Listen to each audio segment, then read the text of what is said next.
In this video, we're going to be discussing wildlife GPS tracking and how you can use it for personal use, or some ways that you could use it in the classroom if you are an educator.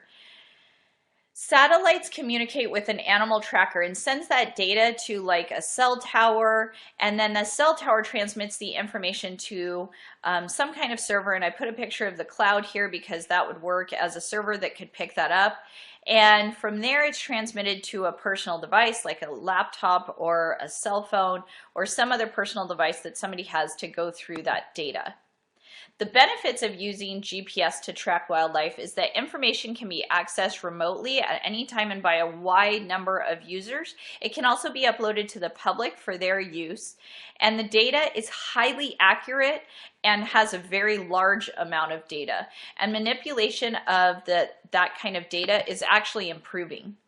The drawbacks of using GPS to track wildlife is that the batteries can be very heavy and the power gets used quickly. The cost can also be a lot higher than many other types of tracking devices.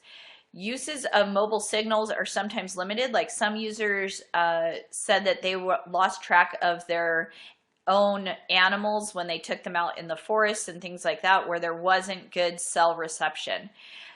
And so much of the data can be collected that storage can be a problem. I wanted to learn more about how to use GPS tracking for myself as an educator, or if I wanted to use it in my personal life. So I looked at a data bank called MoveBank that I'll talk more about in just a minute. That's free and available to all people, but definitely usable for educators. There's also GPS tracking devices that you can buy at places like Best Buy or Amazon that run about $40. The one caveat that I saw was you need to make sure that they come with a SIM card, otherwise you'll be buying that separately. The website Science Buddies lists several ways that you can use MoveBank GPS tracking data to track animals in the wild. And this is a list of questions that would be suitable for 6 to 12 classrooms. What I really liked about MoveBank is users all over the world uploaded all of their tracking data from different animals that they were tracking. And then you can go in and search for an animal and see their movement patterns over time. And there's tons of data sets there that can be analyzed and used for various purposes, especially in education.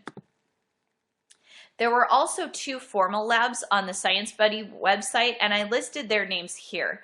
These labs have specific directions on how to do each step, but they do require a download of Google Earth and require laptop use by the students, and they looked like they took several days to complete by my estimates. So this would be for a larger science fair project, or if you had a lot of time or a higher group to work with, these would be 2 labs that you could use. My favorite lab, though, came from the Royal Conservation Society, and I give you an overview of it here. It's called Mapping and MoveBank Galapagos Conservation at Work. It has a basic PowerPoint for the students to use that goes over information and has students analyze data from 2 different tortoises, one male and one female. Then the students graph their movement data versus the weather and rainfall data that they look at that the website provides, and it has questions that the students can answer and see correlations. This aligns perfectly with the next generation science standards, the NGSS standards that are, starting here in the United States, asking questions and defining problems, developing and using models, and analyzing and interpreting data. This is their PowerPoint that came with it called Data Demons, and it has a basic overview. It tells the students to look at some GPS tracking information and tells them that we're going to learn more about that.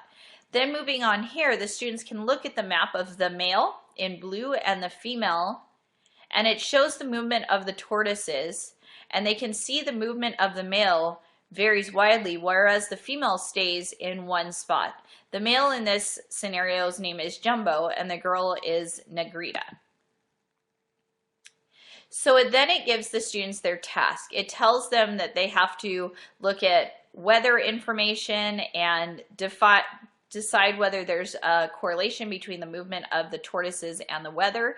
And also they have to look at the total rainfall and graph that over time. Then the students further move along in the task and they answer some questions about it. And at the end, it gives them further information about tortoises so they can infer some ideas about what could have happened or potential answers as to why the male and the female are moving differently from each other.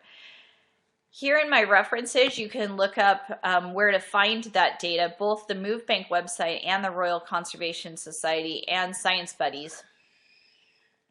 But I hope that this inspires you to look further as a teacher or to use this GPS tracking information in your personal life in different ways.